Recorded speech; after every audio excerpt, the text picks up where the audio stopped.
আসসালামু আলাইকুম। ধন্য মুক্তিসেনা লিখেছেন সুকুমার বড়ুয়া।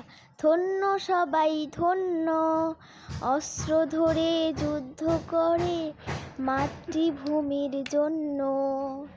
ধরল যারা জীবন বাজি, হলেন যারা শহীদ গাজী।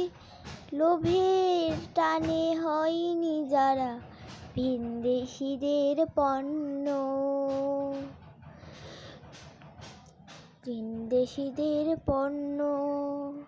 দেশের তরে ঝাঁপিয়ে পড়ে, শক্ত হাতে ঘায়েল করে সব হানাদার সৈন্য। ধন্য ওরাই ধন্য, ধন্য ওরাই ধন্য। ধন্যবাদ।